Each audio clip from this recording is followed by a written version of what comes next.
Hey guys, welcome back to East Texas Living with Wana Crouch and National Agent Network. And today we are going to continue our conversation with Aaron Farmer, the broker for National Agent Network and also for Rudder Realty. He wears a lot of hats. I'm fascinated by your history. Okay. Yeah. And when we first met, I know you can watch videos online because I did research you a lot before we started working together. I could see videos online of you giving, testimony before Congress. I found out a little bit more information about at one time that you sued the Texas Real Estate Commission. Yeah. So can you, and you've also been president of the Austin Board of Realtors. So you've had a very wide range of experiences. It's a very wide range. Yes. Yeah, So how did you get from one to the other? So we talked about my story of getting up almost to the lawsuits. I founded Texas Discount Realty in 2000, and I was doing what's called limited service listings, which we don't really do anymore. I don't really do them anymore, but it was something that I was doing mostly exclusively. It's probably 80 or 90% of my business at the time. And one day I'm reading through all of the stuff from the Texas Association of Realtors. They send out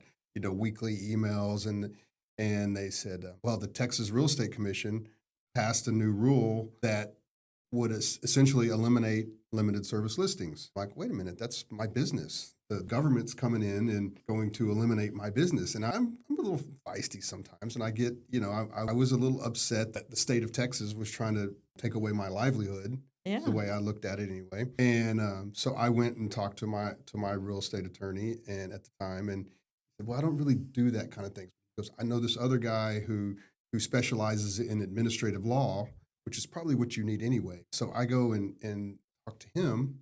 His name's Don Walden. He does administrative law specialist out of Austin. And if anybody needs him, I'll give him a little plug. I think he's still working. But So I go and I'm sitting in his office and he's looking at everything. And he goes, well, what kind of reason, justification, which is law talk about, administrative stuff. And I'm like, well, they didn't really have anything. They didn't.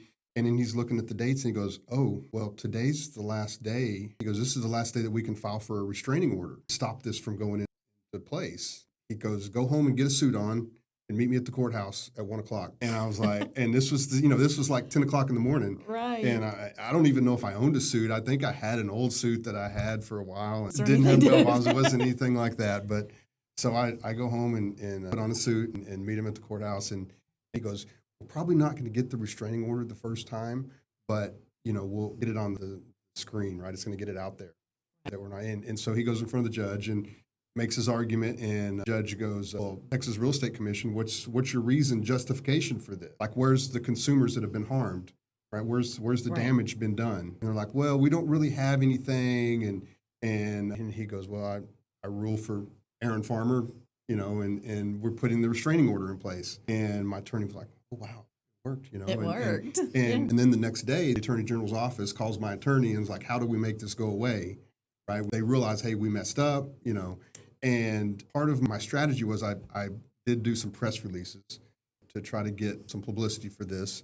And it was a different era, right? Again, we're talking about different eras. And there was no social media.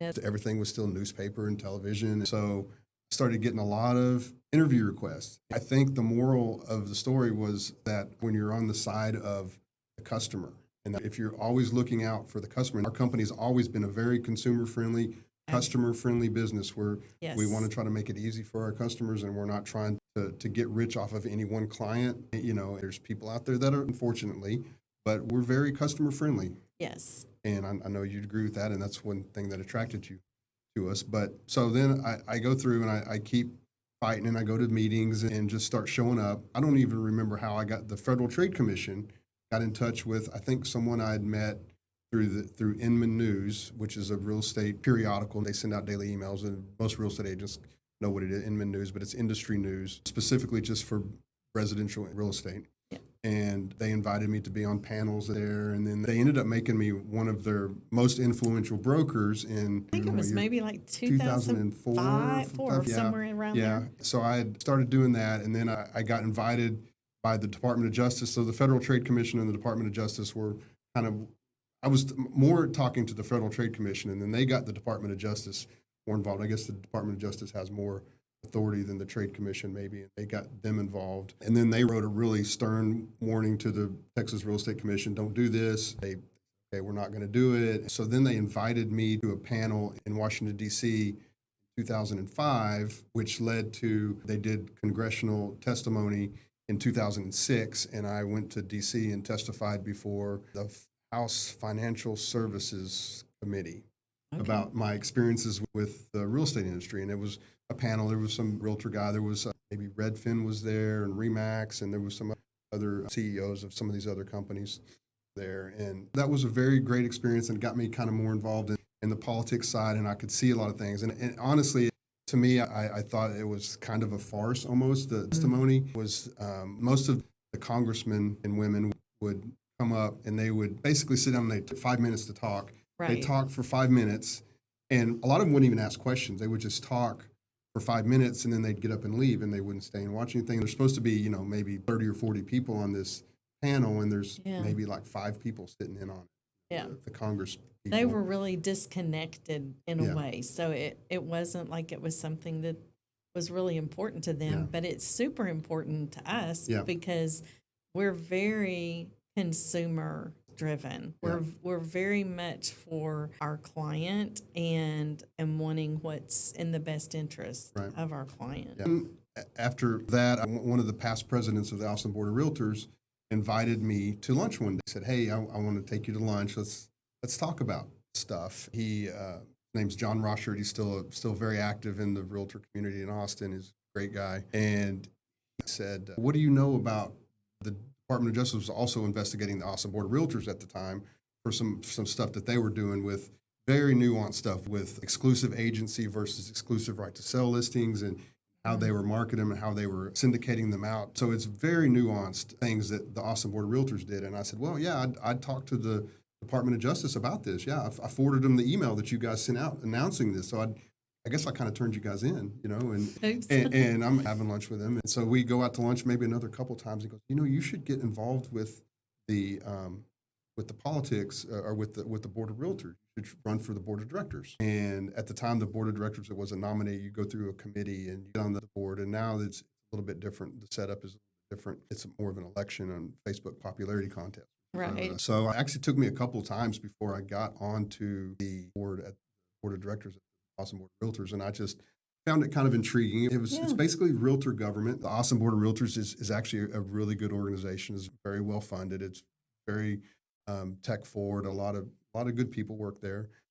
There's some issues I think there as well, but for the most part, they're good people. So I got involved, and I just kept showing up. And one day they said, "Aaron, some of the Board of Directors like, well, it's kind of your turn. You should run for president of the Board of Realtors and go in front of the nominating committee." And so I went, and there was another director that was running as well.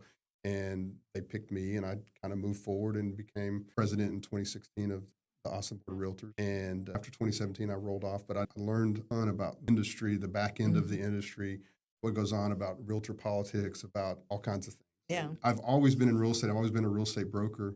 I've never worked in corporate America, and this was the closest thing I've had to corporate, because I'd have to travel. When I became into the leadership, you'd have to travel to all the conferences, and they would pay for it, so it was nice. But so you probably got to see the good, the bad, and the ugly. Good, the bad, and the ugly, of all of it, and you learn a lot of stuff going. The back end, and this was when Zillow was getting started. So about syndication and how all that works. And then I've rolled off in 2017 and kind of get back to private life. And it's good because when I go into something, I kind of go all in, and it felt like it did maybe take away from my business, especially when I was president. I would do interviews, and then we talked about you have your Wednesday with Wana.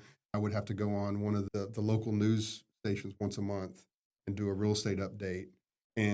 But the only difference was that when I talk about how we talked about off the air, that how easy this was and how great it was, but that was live, like completely live scary. on the air. And they're, as Heather's over here counting down, they're doing the same thing, but they're like, we're going live to all of Austin, and the internet and whoever else is watching. Right. And I'm like, oh man, it's like jumping out of a plane. That would be intimidating. It was very intimidating, but I learned a lot from that. Yeah. They taught me a lot. They had spokesperson training when you get ambushed reporter comes up and what happened here? It always would roll back. My personal feeling is I would always roll back to whatever's the best for the consumer. And that's something that I've Yes. always, and I felt like we've always, National Agent Network, Texas Discount Realty, Rudder Realty, we've always been fighting for the consumer Yes. and doing what's best for them. And that's the way we've operated our Yeah. brokerage. That's the way you've always operated. That's the way you work here in East Texas.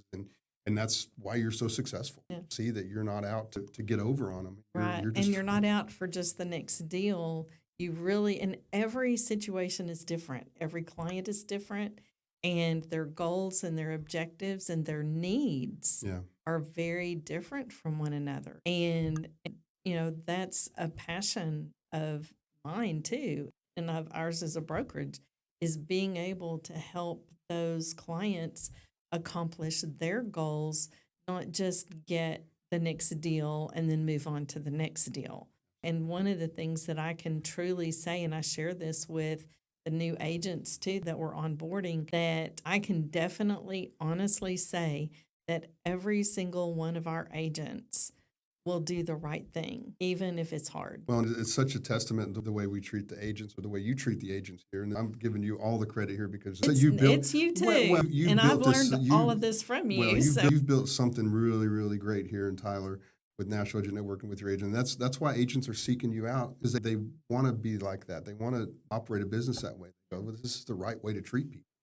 I want to treat people the way that I would want my Yeah. kids to be Yeah, treated. absolutely. And Well- we really treat them like family. We want to do what's in their best Yeah. interest. And I mean, I'm getting going back in 8 or 99. I was helping my mother sell a house, and she was actually trying to sell it for sell by owner. And I helped her, walked her through a lot of stuff, and wrote paperwork and stuff. That's part of it for Texas Discount Realty, and then National Agent Network going forward was me helping her out. Well, this is the way I treated my mother. I did this deal for my mother. I should do this for everybody. Yeah, If I'm going to do a good deal for my mom, I should just treat everybody like I treat my mother. exactly. She paid me something. She did. Just like a mama.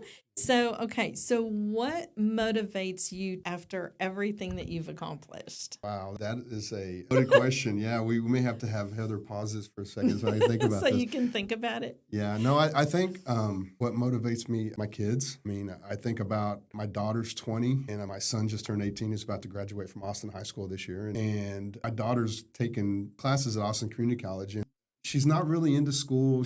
She's just kind of taking ACC. He said, well, taking principles of real estate, and I'm taking this class. And I said, Abby, you're like halfway to getting your real estate license. He goes, yeah, I want to get my real estate license. And I was awesome. like, you never expressed any interest to me about, and she's Right. very introverted, very shy. And you've never expressed any interest in me in getting, like, okay, well, I got to get motivated again. Now I got to help her. My son has expressed interest in getting a real estate license as well. And so I'm like, okay, well, my next generation, I got to help those guys. Which is a really cool legacy too.